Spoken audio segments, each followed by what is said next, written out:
On my birthday, my rich grandpa smiled across the long mahogany table and asked, "So Claire, how do you spend your $3,400,000 trust fund?" I laughed because I thought he was joking. But he wasn't. His eyes, sharp despite his age, were studying me like I was a puzzle he suddenly didn't recognize. "What trust fund?" I asked. The words slipped out before I could stop them.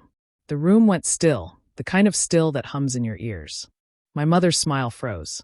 Uncle Charles reached for his wine glass. Eli looked down at his plate, pretending to be fascinated by his steak. Grandpa frowned, confused.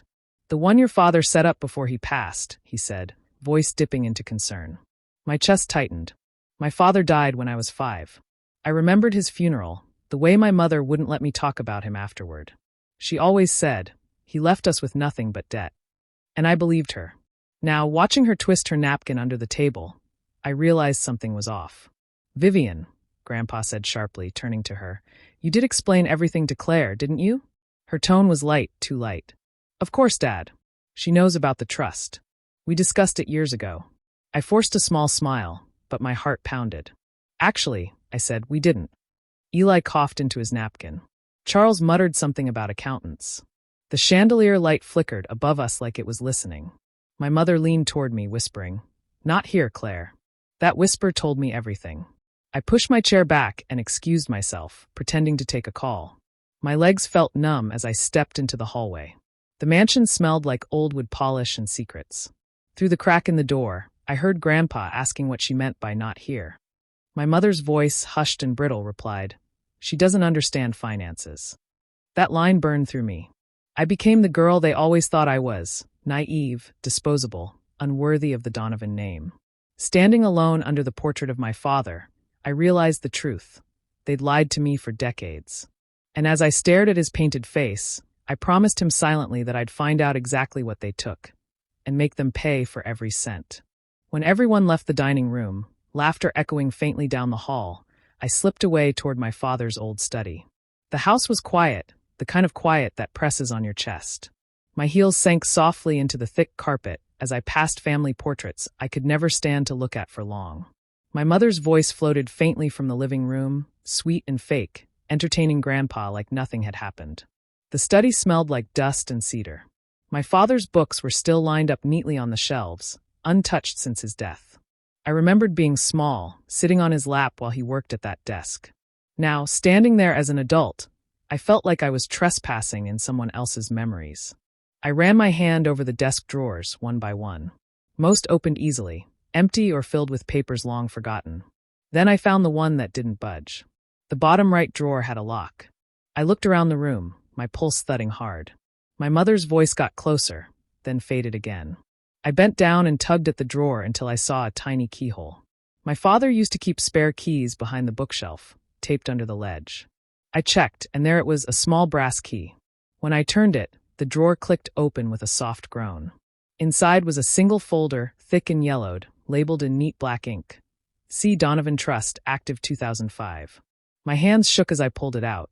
I sat down at the desk and flipped through the pages. Legal documents, signatures, account numbers. Everything looked official. The first page hit me hardest. It said my father had created a trust fund for me when I was 5. The amount was clear, $3,400,000. My name printed cleanly across the top. My mother listed as guardian until I turned 21. I stared at it, my eyes blurring. 21 had passed 7 years ago. I never saw a cent. I kept reading, scanning through more paperwork until I found attached bank statements. Each one showed withdrawals, large ones made over the years. I saw my mother's name again and again. Transfers to accounts I didn't recognize. I flipped faster, my breathing sharp and uneven. There was hardly anything left. The total balance was nearly zero. A cold numbness crept through me. She'd taken it all. Every dollar my father had set aside for my future. The chair creaked as I leaned back, staring at the folder spread open under the dim desk lamp. My mind flashed to every moment she'd told me we couldn't afford things, that I needed to work hard because we didn't have family money anymore. Every word had been a lie. I gathered the documents, folded them back into the folder, and slid it into my purse. My hands still trembled, but my thoughts were clear. Down the hall, I heard footsteps, my mother calling my name softly, pretending to care. I locked the drawer again, replaced the key, and stepped into the corridor before she reached the door. When she smiled and asked, "Where did you disappear to?"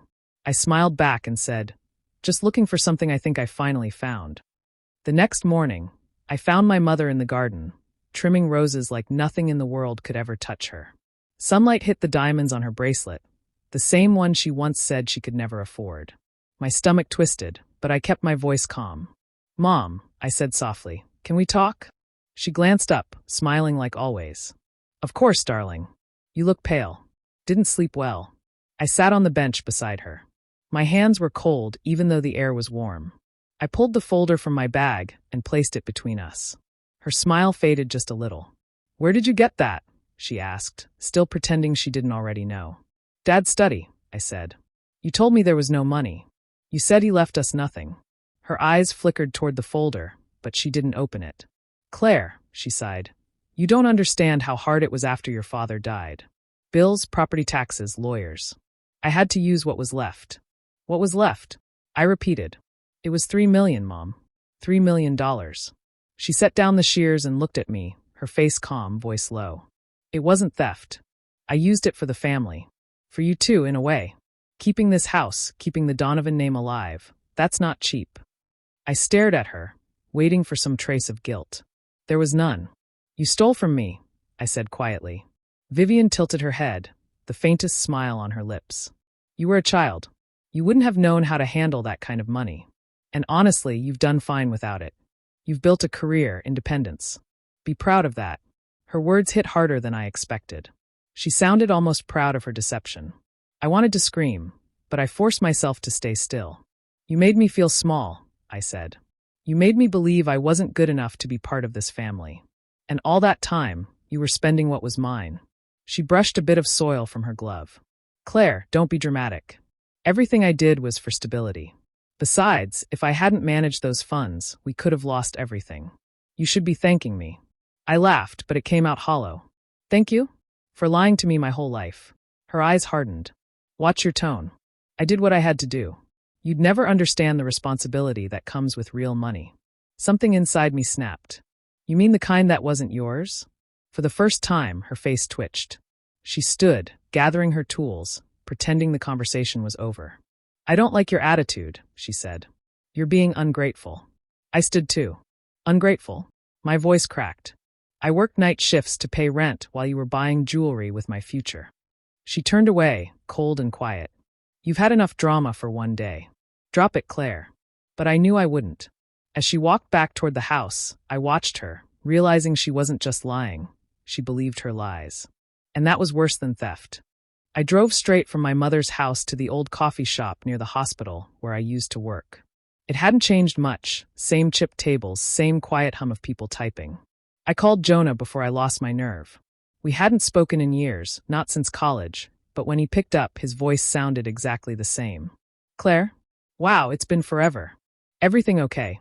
"Not really," I said. "I need your help. It's financial. And it's ugly." He met me an hour later, looking tired but kind. Jonah had always been good at reading people. He saw my face and didn't ask small questions. I handed him the folder and told him everything. About my dad, the trust, my mother's lies. He listened without interrupting, scanning through the pages with that sharp, calculating focus he used to have when solving math problems in high school. When he finally looked up, his voice was steady. "You weren't supposed to find this," he said. "These records go deep." I nodded. "Can you find out where the money went?" He took a long sip of his coffee. "Yeah, but it'll take time. You sure you want to open that door?" "It's already open," I said. 2 days later, he called me back to his office downtown. His desk was covered with printouts and bank trails. "So," he said, pointing at the screen, "most of your trust didn't vanish, it was moved." He showed me a diagram connecting names and numbers. My mother's signature linked to a company I'd never heard of, Northline Investments. It was registered under my Uncle Charles. "This is a shell company," Jonah explained. "No real business, no employees. Just a name used to move money quietly." He clicked another file open. From there, the money was loaned to Eli. "Look, real estate projects, all under his name. He's been using your trust as seed capital." I leaned forward, heart pounding. "So they built everything off my father's money?" He nodded slowly. Pretty much. Your uncle and cousin got rich off what was supposed to be yours. It's technically fraud, but they covered their tracks well. I stared at the numbers on the screen, the millions that used to belong to me. Can I prove it? Yes, he said. But you'd need more than bank statements. You'd need them to admit they knew. I sat back thinking. The hurt I'd felt began to turn into something sharper, steadier. Then I'll make them admit it. Jonah studied me cautious. Claire, this could get messy. They won't just hand it over. I'm not asking, I said quietly. I'm taking it back. He smiled faintly. You always were stubborn. I looked out the window at the passing cars. Not stubborn. Just done being fooled. Jonah leaned forward. If you're serious, I'll help you trace every cent. We'll make a plan. I nodded. We're not just finding it. We're going to use it. They built their empire on lies. I'll make sure it collapses the same way. He tapped his keyboard, opening another file. Then let's begin. A week later, Jonah called me again, his tone serious. I found something new, he said. We met in his office, and he turned his screen toward me. Your grandfather's lawyers are updating his estate. Your mother is pushing for Eli to be named executor. I frowned. Executor? You mean he'd control everything once Grandpa's gone? Exactly, Jonah said. And if that happens, you'll never see a dime. They'll bury everything. I felt my throat tighten. The room felt too small. There has to be something I can do. Jonah pulled up another document and pointed to a paragraph highlighted in yellow. There's a clause in the trust your dad created. It says that if your guardian misused or redirected funds for personal gain, control of the trust returns immediately to you. But to activate it, you need clear proof that your mother knew what she was doing. So I need her confession, I said. He nodded. Exactly. Something written. No guessing, no assumptions. I thought about my mother, how careful she always was, how she never said anything without rehearsing it first. She'd never just admit it outright, unless she believed she was winning. That night, I sat at my laptop, the cursor blinking like it was daring me. I opened a new email. My hands hovered over the keyboard. I needed to sound like her daughter, the guilty, naive one she thought she still controlled. I began typing slowly. Mom, I've been thinking about what you said. I feel awful for accusing you. Maybe I overreacted. I just want peace in the family. If it helps, I'm willing to sign the trust papers back to you. You managed it for years, and I don't want to fight anymore. I reread the message 3 times. It sounded weak, trusting, exactly how she wanted me to be. I pressed send before I could second-guess myself. Then I waited. Hours passed. I walked around my apartment, checking my phone every few minutes. When the notification finally came, my stomach dropped. Her reply was short but coldly perfect. Claire, I'm glad you finally understand. The money was never truly yours to control. I used it for the family, for things your father would have wanted. We both know it went where it needed to go. Let's not dig into old wounds. I stared at the words, my hands shaking. Jonah's voice echoed in my mind. You need written proof. This was it. I forwarded the email to Jonah immediately. He called within seconds. This is gold, he said. It shows she admits to using the money and taking responsibility. That's all we needed. I felt a strange calm settle over me. For the first time in years, the balance had shifted. My mother's control, her lies, her fake charm, had cracked. I closed my laptop and leaned back in my chair, exhaling slowly. The game she started years ago wasn't over.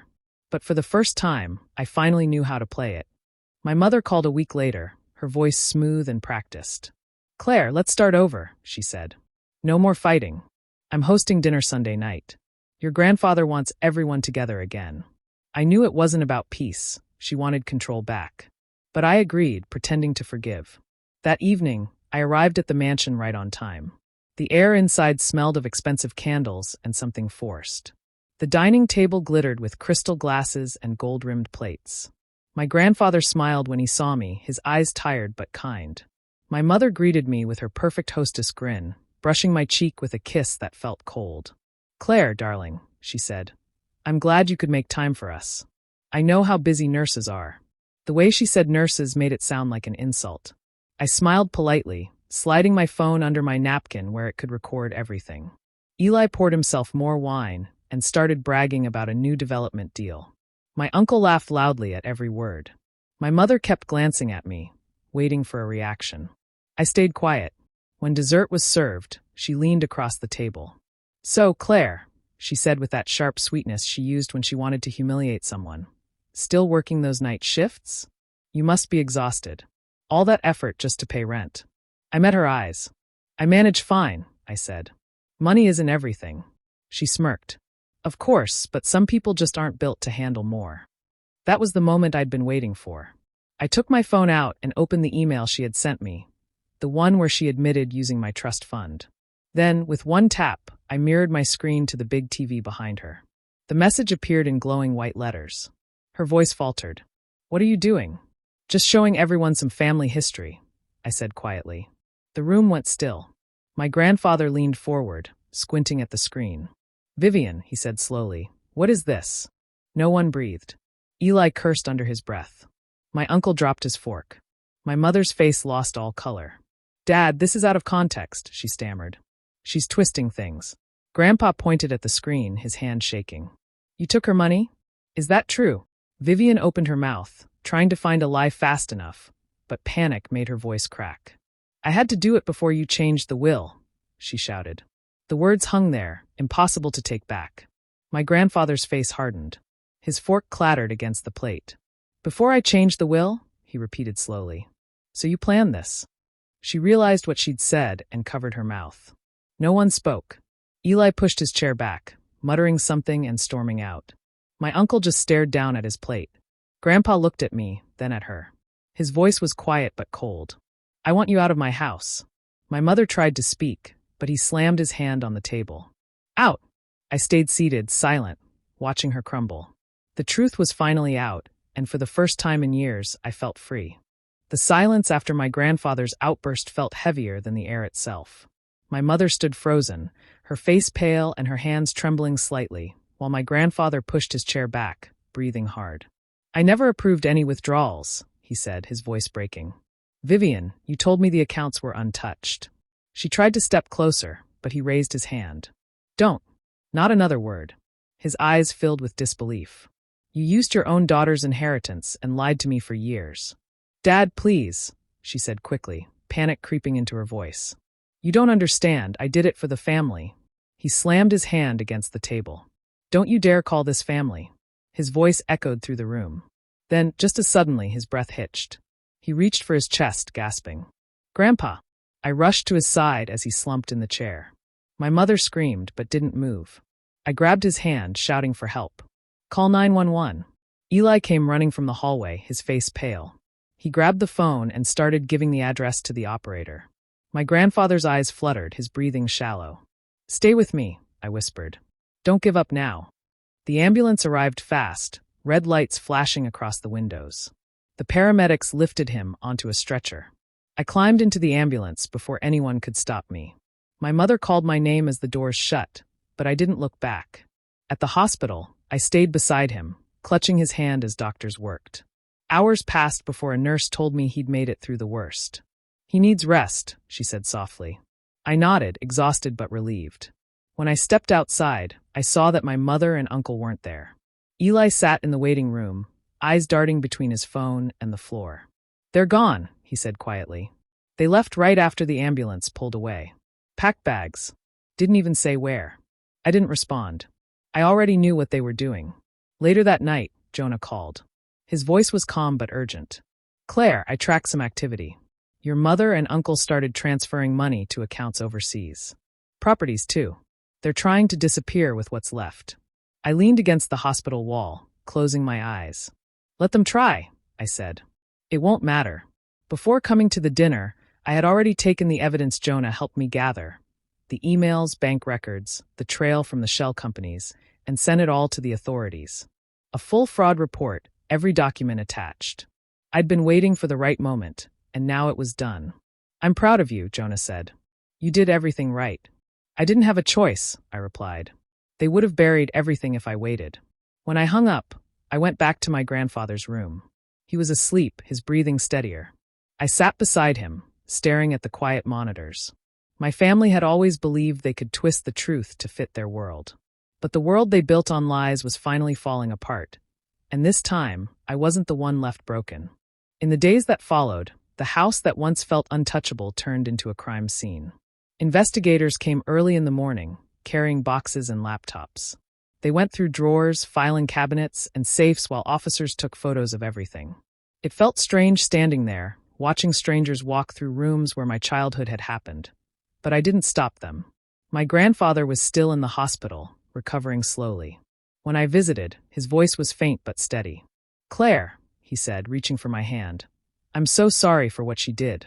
I should have protected you." I shook my head. "You don't have to be sorry, Grandpa. You didn't do this." He nodded weakly and asked for a pen. With trembling fingers, he signed a document transferring power of attorney to me. "You'll take care of things the right way," he said. The next day, the investigators froze all family accounts. Bank managers called, lawyers showed up, and everything stopped at once. Credit cards, investments, even access to the mansion's funds. My mother and uncle's faces appeared on news updates, their names tied to words like embezzlement and fraud. It was surreal seeing it printed in bold letters. Jonah stayed by my side, handling the paperwork. He explained that the investigators had found connections between my uncle's company and a web of fake accounts across different states. "They didn't just take your trust," he said. "They moved money for years, more than $5 million altogether." At first, Eli refused to speak to anyone. But when the investigators started closing in, his tone changed. He called me one evening, his voice shaking. "Claire, I didn't know how deep it went. I thought it was business loans, that's all." "Then tell the truth," I said quietly. "You still can." He did. The next morning, prosecutors confirmed that Eli had handed over documents linking Vivian and Charles to offshore transfers. He gave them copies of emails and payment records. It was enough to make their entire defense fall apart. Soon after, the police issued formal charges: embezzlement, wire fraud, elder exploitation. Reporters gathered outside the gates of the estate, snapping pictures as boxes of evidence were carried out. The Donovans, once seen as perfect, were now front-page news for all the wrong reasons. I spent most of my time between the hospital and meetings with investigators. My grandfather's health remained fragile, but he smiled whenever he saw me. "You've done what none of them could," he whispered one afternoon. "You told the truth." Inside, I didn't feel proud, just tired. Years of pretending everything was fine had come to an end, and the pieces left behind weren't easy to look at. The mansion felt empty, the silence heavier than ever. By the end of that month, the company named Donovan Holdings was suspended. Assets were seized, accounts frozen, properties flagged. The empire my family built on lies and stolen money collapsed overnight. I stood outside the gates one evening, looking at the house where it all started. It didn't feel like home anymore, just the shell of something built on greed. But for the first time, I could breathe without guilt. The truth had finally done what years of silence couldn't. The trial began on a gray morning that felt colder than it should have. Reporters waited outside the courthouse, cameras flashing whenever anyone with the Donovan name walked by. I kept my head down and walked past them, clutching the small silver locket my father gave me before he died. It reminded me why I was there, to finish what he started. Inside the courtroom, everything smelled like paper and coffee. My mother sat at the defense table in a pale suit, her hair perfectly styled, but she looked smaller somehow. The confidence she used to wear like armor was gone. My uncle avoided looking at me. Eli sat behind the prosecutors, quiet and tense, waiting to testify. When the judge entered, everyone stood. The air felt heavy, filled with quiet anticipation. The prosecutor began by showing the financial records, tracing every transaction Jonah had uncovered. Page after page, it all pointed back to my mother and uncle. Vivian tried to stay calm, occasionally whispering to her lawyer, but her fingers twisted the edge of a tissue until it tore apart. When it was her turn to speak, she stood slowly. Her voice was soft, almost rehearsed. "I never meant to harm my daughter," she said. "My father was old and confused. He often mixed up numbers and accounts. I only did what I thought was best for the family." Her lawyer nodded, encouraging her to continue, but the judge's expression didn't change.